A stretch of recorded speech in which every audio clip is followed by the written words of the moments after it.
welcome to Labor Lens. I am Sharon Ijason. On this week edition of the program, we'll be focusing on unemployment in Nigeria as a report released by KPMG announced that more than 40% of the working force in the country are unemployed. We have interesting news stories for you. We will be right back.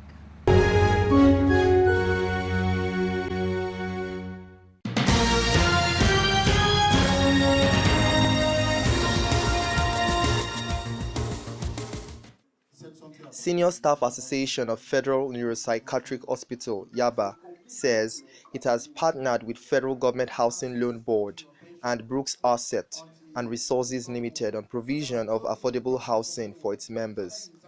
Chairman of the association, Omoniyi Olalekan, disclosed this in Lagos on the sidelines of the Senior Staff Association of University Teaching Hospital Home Ownership Scheme. He said that the partnership was aimed at providing affordable housing for members, adding that all the stakeholders were invited to the hospital to explain the process and procedures to the prospective beneficiaries. Various cadres of staff. I must say that this is a laudable attempt at welfareism of the staff. So all the members of Senior Staff Association, I want to congratulate you this morning. Information is power. And that is why you are gathered together. You may have opportunity, but if you are not aware of it, you will not use it. Is that also? So, what we are here for this morning is to equip us with adequate knowledge on how to better the life and the welfare of staff of this hospital. When the PENCOM released that particular statement, they said 25% is expected to be used for residential purposes. And since then, we've been hammering it to their hearing. How much will 25% make out of our own pension? Let's take, for instance, somebody who has a total pension for now is about 6 million, and you are saying 25% of that should be used for housing loan. How much? Tell me, what is the 25% of 6 million? It cannot even buy a plot of land in Lagos State. So, to me, I think there is need for PENCOM to really sit down and up their game. Probably they should increase it to like something 50%. We are mandated to facilitate housing loans for all federal public servants. If you are a federal public servant, you are free to access our loan wherever you are in Nigeria. It's not only in Lagos or in your state, wherever you want to build a house or you want to purchase a house. So you are free to come to our services.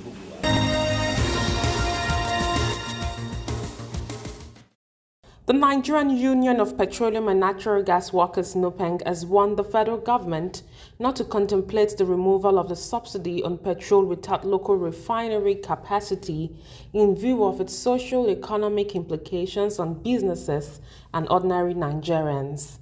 This is contained in a communique by NUPENG leaders at the end of the union's National Executive Council NEC meeting in Lagos, signed by President and General Secretary of NUPENG, Williams Apurera and Afolabi Olawale. The communique implied that NEC in Council also examined the recurrent discussion for the removal of subsidy from the PMS and expresses deep concerns over the failure of the federal government to do the needful as severally advised by organized labor, and the regulation of the PMS should not be predicted on importation of the products because of all the obvious negative impacts on the socio-economic life of the people and nation in general.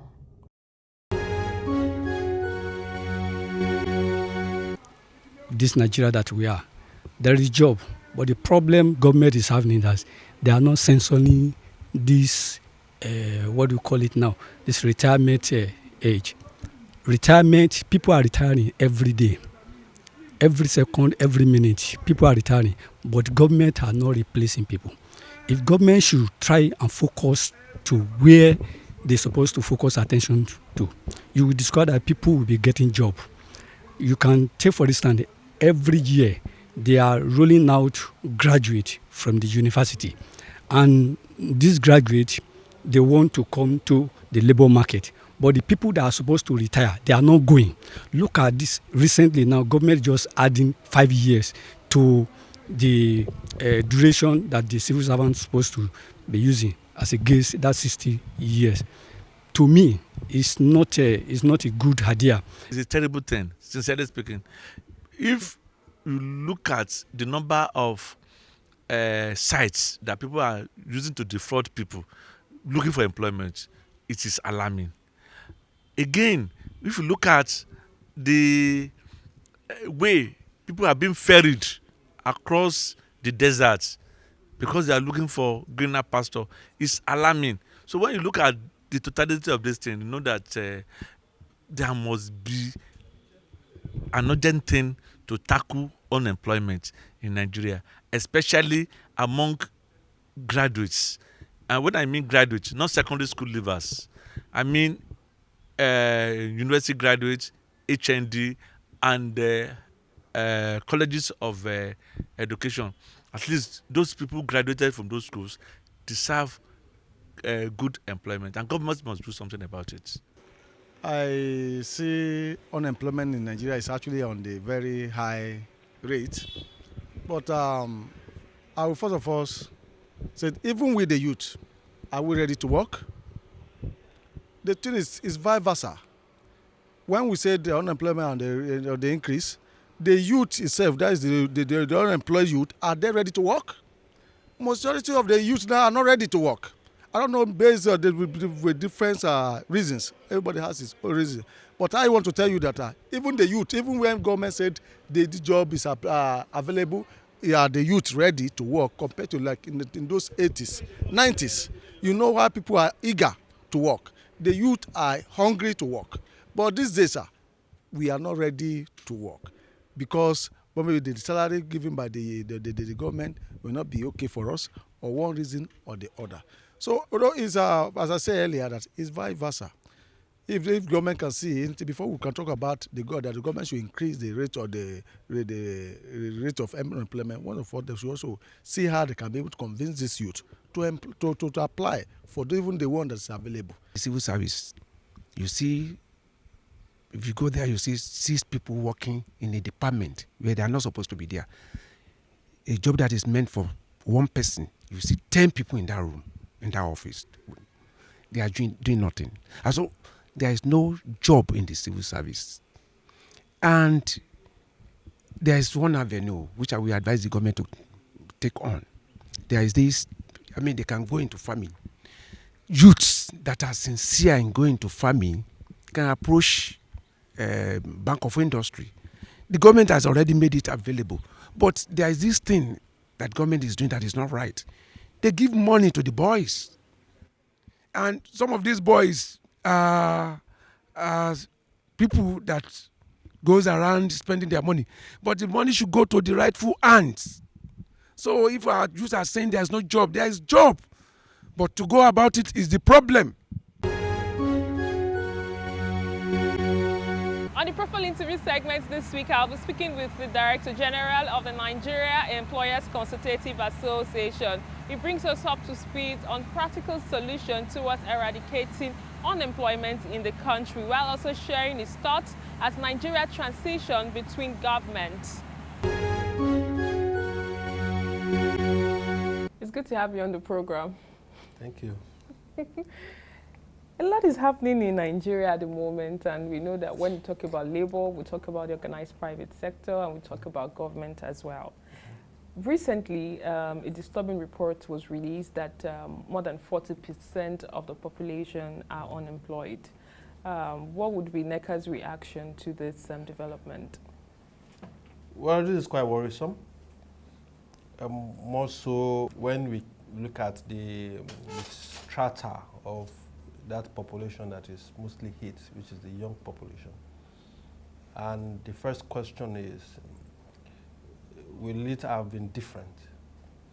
Looking at the parameters and the elements that made that figure to be so. If the quantum of the list or the volume of unemployment is going down, then there must be parameters that are driving it. And at the same time, if the unemployment rate is going up, it's also definitive that there are some parameters or elements that are driving it. And looking at the context of now, realize all parameters seems to be driving or fueling unemployment. So those issues, those parameters are everywhere for us to see. The industry are not working at a full capacity utilization. If you go to the far north, the level of deindustrialization that has happened in those areas, they also contribute to the quantum of unemployment.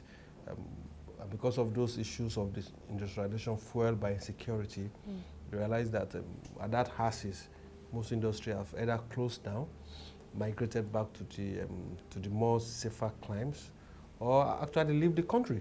So those are factors that you find that probably have contributed to it. And the recent past, our recent challenges. That takes us to the next question, which has to do with economic policies in the country. As a representative of the organized private sector, would you say that we have friendly economic policies? Because we know that there are different employers of labor, but we know that organized private sector actually represents the large chunk of employers in the country. Well, it's a complex question you've asked, because in certain instances, you see the policies actually pro-growth, and in the same breath, you have elements in the government or some other agencies in the government contradicting those policies.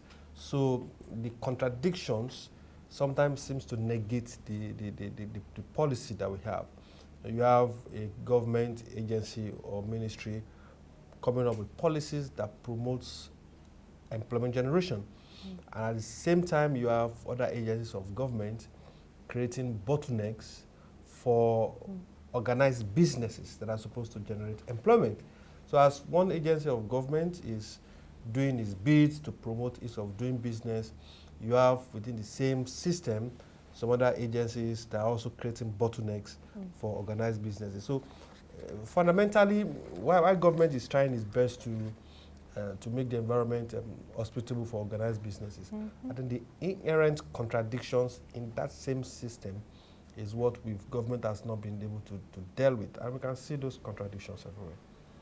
Looking at the current challenge that Nigerians are faced with, you want to ask, because of the multiple inflations that Nigerians have been experiencing, you want to look at what is the pay even at the workplace. We know the minimum wage is supposed to be the minimum standard, but we can say that inflation has eroded whatever benefit that the minimum wage would have to offer. What is the organized private business doing to ensure that for those that are even working, they are actually earning a decent wage? At the private sector level, the narration is a bit different. Even far beyond or before the 30,000 minimum wage was arrived at 4 years ago, organized private sector, we actually paying above the 30,000 minimum wage. And because via the instrumentality of collective bargaining, salary increases every month through performance appraisals, consistently, and also the instrumentality of collective bargaining, the private sector has consistently been doing a bit as much as it can do within the context of its limitation in increasing salary, in coming up with schemes, employee welfare schemes. While it's not the same in the public sector for reasons best known to government, but in the private sector we've done quite a bit. Now, inflation, as you mentioned, has eroded the purchasing power of all Nigerians. And the same way it has eroded the purchasing power of Nigerians, it has also created a lot of challenges for businesses themselves. But we must commend the resilience and the doggedness of an average Nigerian business for them to be able to consistently focus on employee welfare and also consistently promote issues that has to do with employee, even at the risk sometimes of their own existence. So at the private sector, I think we are doing well. There's room for improvement. But as the environment improves, as the business environment continues to become more hospitable, and businesses can actually focus on competitiveness. Because now most organizations are already focused on sustainability. If you are not sustainable, then you can't be competitive. So once we cross the threshold of sustainability, where we can only give as much as you have, and we move to the realm of competitiveness, then you can start looking at all other issues that can keep your business grounded and also do much more as you wish you can do concerning employee welfare. Talking about low industrialization and limited investment by private sector, what would you say is mitigating these developments that probably we should be seeing in the industry at the moment? You know, for a rational investor, for you to invest, or for you to invest more, you look at some parameters. One, is the environment hospitable for you to invest? A local investor or a foreign investor, we also look at how easy is it for you to repatriate my money. Now we have an issue where some foreign airlines have over $700 million trapped in Nigeria because they couldn't take away their cash. We have issues of insecurity. You know, an investor will also look at the security. Is it safe for me to invest? If your answers to those questions are not positive, then you will consider investing because the environment seems to be of high risk.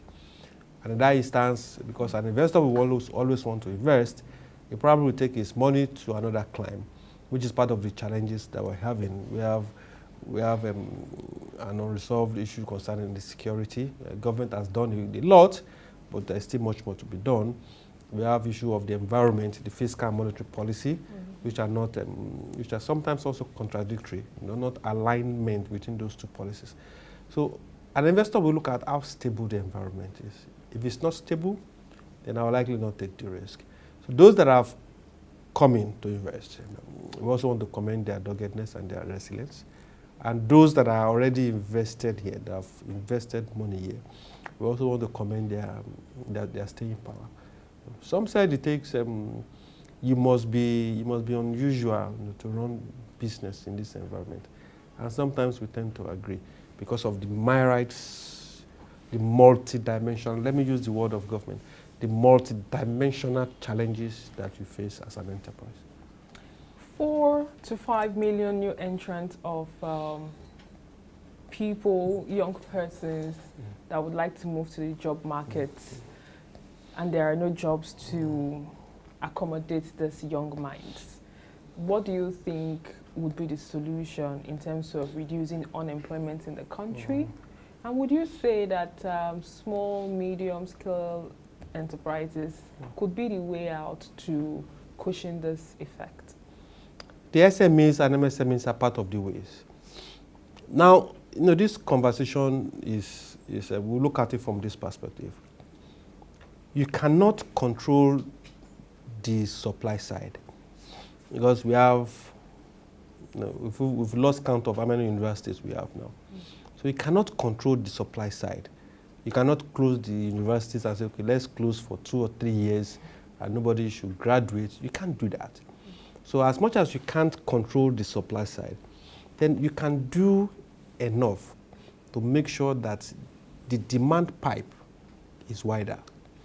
And in that context, I mean, you must make sure that the industries, the businesses, they keep expanding, they are sustainable, they are expanding, so that they can assimilate as many as is possible from those that are coming.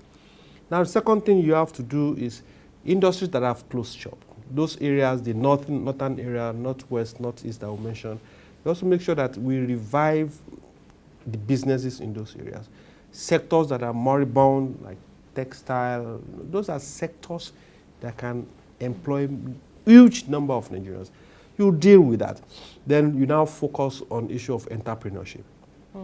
Rather than everybody looking for a job, let's create a structured system, a structured technical and vocational skills system that is aligned to our national development plan and also focus. So when graduates or youths go through the system, their focus is not looking for jobs. They are more inclined toward entrepreneurship. So they migrate to the MSME platform, migrate to the SME platform, and we create definitive support for that group so that they can grow.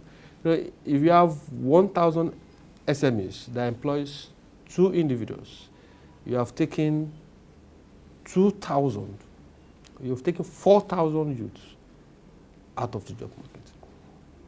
So there are definitive plans that we have to have, but if we look at it the way government sometimes look at it, you look at it from thinking you throw money to every problem that comes.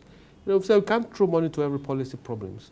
You have to sit down, look at the whole project, the whole problem holistically, and then you deal with them in such a way that the solution to one have consequential positive effect on others. You know, that is the way to go. It is not rocket science. It has been done in many countries, and there's no reason why we shouldn't do that. We also have the Asians coming into the markets, and they have a way of doing business which is which is quite more palatable to us. They have a way of doing businesses that people would definitely go for their products. On the organized private sector side, do you think there's a policy that needs to be put in place for a healthy balance and competition? Because we also have Nigerians that are working with other multinationals or other companies that are not Asian. You know, the first thing we have to get right is our economic philosophy. You must get that right. If you don't get it right, then you accept every kind of philosophy that comes. You accept everybody in your quest for revenue generation, then you'll be exposed to different kind of loan apps. Because you are desperate for cash, then you get yourself sunk in into most of those apps without really digging deep into the consequences of those apps. And that is what is happening to us. We've allowed so many kind of businesses to come in, those that came purposely to promote and help us to grow, and those that came in fundamentally because they want to exploit the weaknesses that they've seen in our regulatory environment. And as you said, they have a way of doing their business that seems to be comfortable for us because of our peculiar situation, which is quite unfortunate. Because on the long run, in the short run, yeah, everybody is fine, everybody is okay. But in the long run, it creates a lot of disruption, a lot of damage to the economy, which we believe the regulatory authorities should focus more on. It goes beyond, and we have canvassed it severally, you know, it goes beyond one policy. It goes beyond one action. We must be deliberate in analyzing what is the consequences of this action. The Naira policy you mentioned, good policy, but on the long run, we were excluding those that we plan to include. Finally, we're in the transitioning period. There's a president-elect. What would be your expectation from the incoming government? Yeah, you know, I think we've said it once or twice that, you know, the incoming government seems to be very fortunate. Not unfortunate. Very fortunate. I believe strongly they understand the multidimensional problems that we have. It would be unfortunate if, as of today, they don't have, or if they don't have a road plan on how to deal with those problems. The margin for cherry picking, or the margin for error, is almost tending to zero. We all know we have revenue problems. They must understand how to deal with revenue problems. We have oil theft issues. They must have fashioned out what's the best security measure to contain oil theft. We have foreign direct investments that is thinning out. They must have come up with a policy to address how to bring back foreign direct investments. Our foreign reserve is going down. They must have had strategies how do we deal with this. And the good thing is, you know, most of these things are not rocket science. We have countries in the world that have done it. We have countries that have been in a worse situation, and they navigated themselves a way out of those quagmires. Then how exactly have they done it? And I said it's not rocket science. It's not brain surgery. So the solution to deal with all these issues, they are with us. They just need the political will to deal with this issue. And I said, the margin for error, the margin for give us 1 year, give us 2 years, give us 3 years, the real margin is very slim. So they must come in and hit the ground running. Thank you very much for your time. Thank you for having us. And that's all we can take on today's edition of the program. Join us next week for a fresh edition of the show. I am Sharon Ijason. Thanks for watching, and remember that labor creates wealth.